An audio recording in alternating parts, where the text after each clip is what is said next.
जय हिंद दोस्तों, मैं आप सभी के बीच लेकर आ गया हूँ क्लास 12th का फिजिक्स सब्जेक्ट का शॉर्ट गेस क्वेश्चन, जिसका आप लोगों को काफ़ी दिन से इंतजार था। वो मैं लेकर आ गया हूँ। ये डायरेक्ट आपके एग्जाम में आने वाले प्रश्न है, तो इसको वीडियो को शुरू से अंत तक जरूर देखिएगा और इसको राइट डाउन करके अपने कॉपी में इसको याद करके जाइएगा, ताकि यही क्वेश्चन आपके एग्जाम में पूछे जाएंगे। ठीक है, इतना विश्वास के साथ आप जाइएगा और इसको लिख कर आइएगा। ठीक है, तो चलिए शुरू करते हैं, वीडियो को देखते हैं। ठीक है, ये क्रैश कोर्स का ये फर्स्ट वीडियो है फिजिक्स का। ठीक है, तो चलते हैं क्वेश्चन नंबर 1 देखते हैं। बोला गया है कि स्थिर वैद्युतिकी क्या है। तो स्थिर वैद्युतिकी क्या है? तो जब आवेश स्थिर रहता है तो भौतिक विज्ञान जिस शाखा के अंतर्गत इसे पढ़ते हैं, है ना, भौतिक विज्ञान के जिस शाखा के अंतर्गत इसे पढ़ते हैं ना, जब आवेश स्थिर रहता है तो या अध्ययन करते हैं, तो उसे ही स्थिर वैद्युतिकी कहा गया है। ठीक है, चाहे उसे ही विद्युत स्थिर वैद्युतिकी कहा जाता है। ठीक है, क्लियर हुआ? जब आवेश स्थिर रहता है तो भौतिक विज्ञान के जिस शाखा के अंतर्गत इसे हम पढ़ते हैं या अध्ययन करते हैं, उसे क्या कहते हैं? स्थिर वैद्युतिकी कहते हैं। क्लियर हुआ? अब नेक्स्ट देखिए, आवेश का क्वांटमीकरण को परिभाषित करें। मतलब आवेश का क्वांटमीकरण क्या है? तो देखिए सिंपल है, किसी भी वस्तु पर आवेश Q को समीकरण Q बराबर प्लस माइनस एनी द्वारा व्यक्त किया जाता है। किसी भी भौतिक राशि के इस प्रकार असंगत पैकेट असंतत पैकेटों में होने वाली क्रिया को आवेश का क्वांटमीकरण कहते हैं। फिर से एक बार समझिए, किसी भी वस्तु पर आवेश Q को समीकरण Q बराबर प्लस माइनस एनी द्वारा व्यक्त किया जाता है। किसी भी भौतिक राशि के इस प्रकार असंतत पैकेटों में होने वाली क्रिया को आवेश का क्वांटमीकरण कहते हैं। अगला सवाल देखते हैं। अगला सवाल बताया जा रहा है कि आवेश क्या है, एसआई मात्रक एवं बीमा लिखें। तो जब दो वस्तुओं को आपस में रगड़ा जाता है तो उसमें आकर्षण या प्रतिकर्षण का गुण आना आवेश कहलाता है। इसका एसआई मात्रक कूलम एवं बीमा एटी होता है। ठीक है, क्लियर है? अगला क्वेश्चन, आवेश का संरक्षण सिद्धांत क्या है? इसका आंसर देखिए, किसी विलगित निकाय के भीतर कुल आवेश स्थिर रहता है। इसे ही आवेश का संरक्षण सिद्धांत कहते हैं। आवेश न तो उत्पन्न किए जा सकता है और न ही नष्ट किया जा सकता है, केवल इसे संरक्षित एवं रूपांतरित किया जा सकता है। अगला देखते हैं, आवेश के विद्युत आवेश के 3 मौलिक गुणों को लिखें। तो देखिए, विद्युत आवेश के 3 मौलिक गुण इस प्रकार हैं। नंबर 1, आवेश संरक्षित होते हैं, आवेश योगात्मक होते हैं, आवेश का क्वांटमीकरण होता है। आगे देखते हैं, कूलॉम के नियम की सीमाओं को लिखें। ठीक है, तो कूलॉम के नियम की सीमाओं को लिखें। तो देखिए बताया गया है, कूलॉम के नियम की सीमाएं इस प्रकार हैं। नंबर 1 है ना, पहला, यह केवल बिंदु आवेश के लिए मान्य है। दूसरा, यह केवल स्थिर आवेशों के लिए मान्य है। तीसरा, यह माध्यम पर निर्भर करता है। चौथा, यह नियम सार्वत्रिक है। पांचवा, यदि दो आवेशों के बीच की दूरी दस के पावर -15 मीटर से कम हो तो यह नियम अपनी वैधता खो देती है। ठीक है, तो इसमें हमने आपको ये बताया, आपको कूलॉम के नियम की सीमाएं। आगे देखते हैं, तो अगला क्वेश्चन देखते हैं, विद्युत बल के अध्यारोपण सिद्धांत को लिखें। सिंपल, इसका आंसर देखिए, विद्युत बल के अध्यारोपण सिद्धांत के अनुसार किसी भी एक आवेश पर आवेशों के निकाय द्वारा लगने वाला कुल बल अलग अलग आवेशों द्वारा लगने वाले बल के सदिश योगफल के बराबर होता है। अर्थात F vector net equal to F1 plus F2 plus F3 dot dot Fn। ठीक है ना, वेक्टर। तो ये हो गया आपका, इतना लिख देंगे, आपको फुल मार्क्स मिल जाएंगे। चलिए नेक्स्ट देखते हैं। तो अगला सवाल देखा गया है, चलिए अगला सवाल हम लोग देखते हैं। बताया गया है कि कूलॉम के नियम को लिखें। क्या बताया गया? कूलॉम के नियम को लिखें। तो दो स्थिर बिंदु आवेशों के बीच लगने वाला आकर्षण या प्रतिकर्षण आकर्षण एवं प्रतिकर्षण बल दोनों आवेशों के परिमाण के गुणनफल के समानुपाती तथा उसके बीच के दूरी के वर्ग के व्युत्क्रमानुपाती होता है। ठीक है, अर्थात समानुपाती Q1 × Q2 या एवं F समानुपाती A1/r², ये लिख सकते हैं, सिंपल। ये कूलम का नियम, वेरी वेरी सिंपल। आगे देखते हैं। अगला क्वेश्चन है विद्युत क्षेत्र क्या है। तो किसी विद्युत क्षेत्र के चारों ओर, किसी विद्युत आवेश के चारों ओर का वह क्षेत्र जहां तक उसका प्रभाव बना रहता है, चाहे बना होता है, उसे विद्युत क्षेत्र कहा गया है। यह आवेशों के समूह के चारों ओर का वह क्षेत्र जिसमें कोई अन्य आवेश एक विद्युत बल का अनुभव करता है, उसे विद्युत क्षेत्र कहा जाता है। ठीक है, अगला क्वेश्चन देखते हैं। विद्युत क्षेत्र की तीव्रता क्या है। तो देखिए, विद्युत क्षेत्र में किसी बिंदु पर रखा एक एकांक धनावेश जितने बल का अनुभव करता है, उस बिंदु पर विद्युत क्षेत्र की तीव्रता कहलाता है। इसे इप्सिलॉन द्वारा सूचित किया जाता है ना, ई द्वारा सूचित किया जाता है। ई बराबर होता है F/Q। ठीक है, यानी EF जो होता है बल बटा आवेश होता है। ठीक है, यानी बल बटा आवेश इसका क्या होता है, सूत्र होता है किसका, विद्युत क्षेत्र की तीव्रता का। और इसका एसआई मात्रक निकालते हैं तो न्यूटन प्रति कूलम है ना, या अन्य एसआई मात्रक होता है वोल्ट प्रति मीटर। और बीमा होता है इसका, बीमा कितना होता है भाई, बीमा भी याद कर लीजिएगा, ML/T−3 A−1, या फिर ML/T−3 I−1, A−1 या I−1 कह सकते हैं। अगला क्वेश्चन देखते हैं। स्थिर विद्युत परीक्षण क्या है ना, स्थिर विद्युत परीक्षण क्या है, इसका एक उपयोग। तो किसी निश्चित विद्युत क्षेत्र में विद्युत से सुरक्षित करने की क्रिया को स्थिर विद्युत परीक्षण कहते हैं। इसका उपयोग किसी वस्तु को आवेशित या अनावेशित करने में किया जाता है। अगला सवाल है, परावैद्युत शक्ति और आपेक्षिक परावैद्युत को परिभाषित करें। तो देखिए, परावैद्युत शक्ति की परिभाषा पहले देख लीजिए। ठीक है, तो परावैद्युत शक्ति की देखिए परिभाषा बताया गया है कि किसी परावैद्युत शक्ति विद्युत विभंजन के बिना ही उस पर आरोपित किए जा सकने वाले विद्युत क्षेत्र की तीव्रता का महत्तम मान ही पदार्थ की क्या कहलाता है, परावैद्युत शक्ति कहलाती है। हवा में इसका मान 3×10⁶ वोल्ट प्रति मीटर होता है। चलिए, अब आपेक्षिक परावैद्युतता क्या होता है ये भी जान लेते हैं। तो किसी माध्यम के निरपेक्ष परावैद्युत और मुक्त आकाश के परावैद्युत के अनुपात को ही क्या कहा गया है, अपेक्षिक परावैद्युत कहलाता है, जय कहते हैं। इसे इप्सिलॉन/r द्वारा सूचित किया जाता है। इप्सिलॉन/r बराबर होता है E∝/νE। यह सूत्र पूछा गया है ऑब्जेक्टिव में, इसको भी आप देख लेंगे अच्छी तरह से। अगला क्वेश्चन देखते हैं। एम्पियर या मात्रक एम्पियर की परिभाषा पूछा गया है। तो इकाई समय में किसी परिपथ में आवेशों के प्रवाह के दर को एक एम्पियर कहा जाता है, और 1 एम्पियर बराबर होता है 1 कूलम प्रति सेकेंड।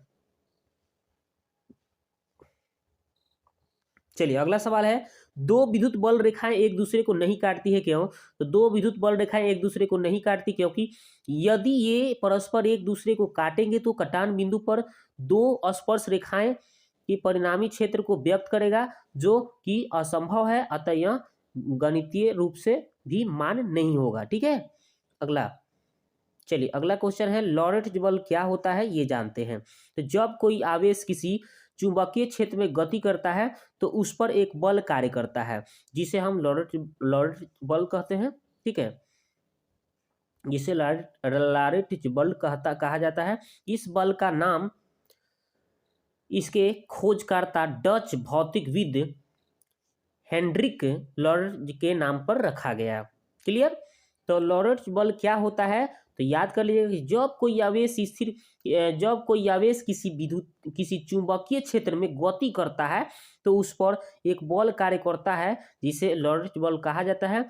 इस बल का नाम इसके खोजकर्ता डच भौतिकविद हेनरिक लॉरेंट्ज के नाम पर रखा गया। ठीक है, अगला क्वेश्चन है, शंट क्या है, इसका उपयोग काफी बार पूछा जा चुका है। शंट क्या है, इसका उपयोग। तो देखिए, बता रहे हैं हम आपको कि शंट क्या होता है। तो गैल्वेनोमीटर को प्रबल धारा से बचाने के लिए धारामापी की कुंडली में समानांतर क्रम में कम प्रतिरोध का एक तार संयोजित किया जाता है, इसी तार को शंट कहा जाता है। इसका उपयोग क्या है, देखिए, तो धारामापी प्रबल धारा से सुरक्षित करने के लिए, ठीक है, धारामापी को एमीटर में रूपांतरित करने के लिए, एमीटर के परास को बढ़ाने के लिए, ये सब इसका उपयोग हो गया भाई। आगे देखते हैं। एमीटर तथा वोल्ट मीटर में अंतर लिखे तो सिंपल है। एमीटर यह किसी विद्युत परिपथ में धारा की प्रबलता को मापता है। वोल्ट मीटर में देखिए यह किसी विद्युत परिपथ में किन्हीं दो बिंदुओं के बीच के विभवांतर को मापता है। यह विद्युत परिपथ के श्रेणी क्रम में जोड़ा जाता है। यह विद्युत परिपथ के समानांतर क्रम में जोड़ा जाता है। इसका एक स्केल एम्पियर में अंकित रहता है। इसका स्केल वोल्ट मीटर में अंकित रहता है। अगला क्वेश्चन है लेंज का नियम लिखें। तो लेंज के नियम सिंपल है।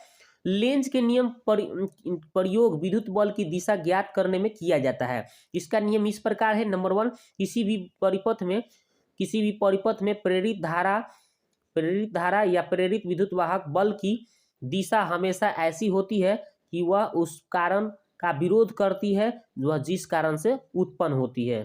ठीक है, फिर से समझिए कि लेंज के नियम प्रयोग विद्युत बल की दिशा ज्ञात करने के लिए किया जाता है। इसका नियम इस प्रकार है। किसी भी परिपथ में प्रेरित धारा या प्रेरित विद्युत वाहक बल की दिशा हमेशा ऐसी होती है कि वह उस कारण का विरोध करती है जिस कारण वह क्या होती है, वह स्वयं उत्पन्न होती है, उसी का वो विरोध करने लगती है। ठीक है, यही इसका आंसर हो गया। आगे देखते हैं, सिंपल अगला क्वेश्चन, भंवर धारा क्या होता है, इसका उपयोग पूछा गया है। तो भंवर धारा देखिए, तो जब किसी चालक से बद्ध चुंबकीय फ्लक्स में परिवर्तन किया जाता है तो चालक में उत्पन्न भंवर के समान एक चक्रदार धारा प्रेरित होने लगती है जिसे भंवर धाराएं कहते हैं। सर्वप्रथम इस धारा को फोको नाम के वैज्ञानिक ने देखा था, इसलिए इसे फोको धारा भी कहते हैं।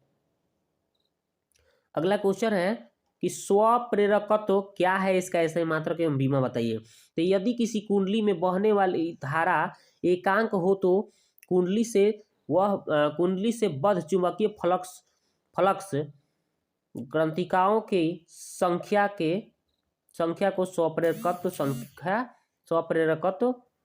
कहते हैं। इसका ऐसा ही मात्रक हेनरी होता है और इसका बीमा ml² T−2 और A−2 होता है। ठीक है, अगला क्वेश्चन है 21 नंबर कि धारा घनत्व क्या है, ऐसा ही मात्रक एवं बीमा होता है। तो किसी चालक में किसी बिंदु पर प्रति एकांक क्षेत्रफल से गुजरने वाली विद्युत धारा को उस बिंदु पर धारा घनत्व कहते हैं। यदि किसी कुंडली में बहने वाला धारा I एवं क्षेत्रफल A हो तो धारा घनत्व I/A होता है। इसका ऐसे ही मात्रक एम्पियर प्रति मीटर स्क्वायर और बीमा होता है AL−2। ठीक है, अगला सवाल, विद्युत चुंबकीय प्रेरण क्या है। सिंपल, ये भी काफी बार पूछा जा चुका है। तो किसी बंद कुंडली एवं चुंबक के बीच सापेक्षिक गति के कारण कुंडली में विद्युत वाहक बल प्रेरित होने की घटना को विद्युत चुंबकीय प्रेरण कहते हैं। कुंडली में उत्पन्न विद्युत वाहक बल को प्रेरित विद्युत वाहक बल एवं उत्पन्न धारा को प्रेरित धारा कहते हैं। अगला क्वेश्चन है दिष्ट धारा और एवं प्रत्यावर्ती धारा में अंतर लिखें। तो देखिए दिष्ट धारा और प्रत्यावर्ती धारा। दिष्ट धारा में 1 नंबर, इसमें धारा का परिमाण तथा समय के साथ नियत रहता है। धारा का परिमाण एवं दिशा समय के साथ नियत रहता है। इसमें धारा का परिमाण तथा दिशा समय के साथ बदलते रहता है। यह कम खतरनाक होता है, यह अधिक खतरनाक होता है।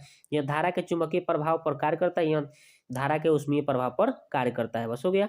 आगे देखते हैं, कूलॉम के नियम का महत्व लिखें। तो देखिए कूलॉम के नियम का महत्व इस प्रकार है। नंबर 1, किसी परमाणु के नाभिक एवं इलेक्ट्रॉनों के बीच का कार्य करता है। दूसरा, यह परमाणुओं को आपस में बांधकर अणु बनाते हैं। अगला, यह परमाणुओं अथवा अणुओं को आपस में बांधकर ठोस अथवा द्रव बनाते हैं।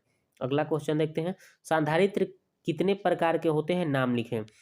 तो देखिए संधारित्र 3 प्रकार के होते हैं, समानांतर पट्टिका संधारित्र, गोलीय पट्टिका संधारित्र और बेलनाकार पट्टिका संधारित्र। अगला क्वेश्चन है ओम का नियम लिखें।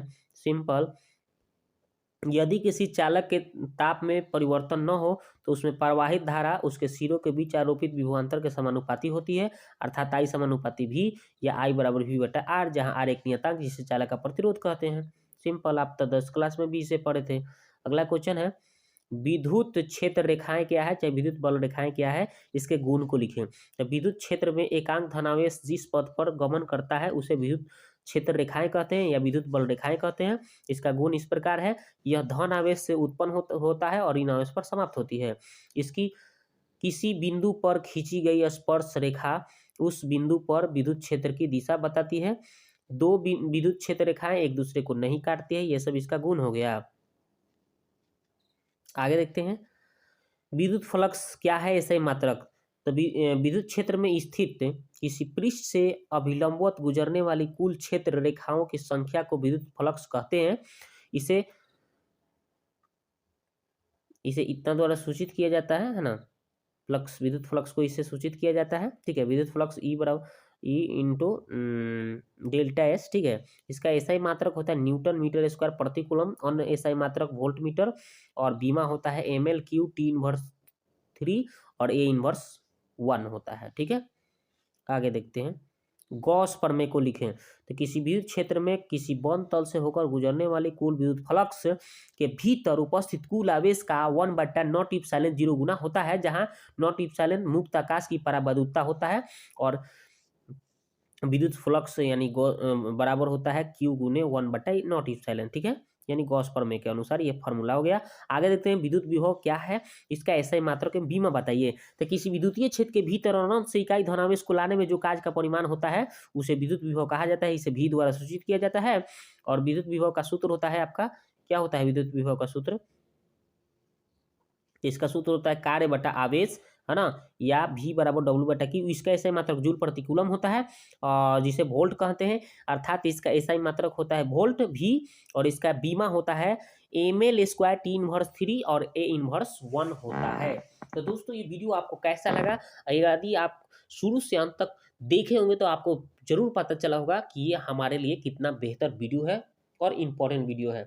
यदि आपके लिए बेहतर वीडियो है और इम्पोर्टेंट वीडियो है तो पहली बार आए हैं चैनल को तो सब्सक्राइब कर लीजिए, ताकि इस तरह से और भी वीडियो आपको मिल जाए। ठीक है, और अपने एग्जाम की तैयारी बेहतर तरीके से कर पाएँ। और दोस्तों में 2-4 दोस्त जो भी हों आपके, उनमें ज़रूर शेयर कीजिए। ठीक है, ताकि मैं इस तरह से आपके लिए वीडियो लाता रहूँ। वीडियो को देखने के लिए आपको बहुत बहुत धन्यवाद।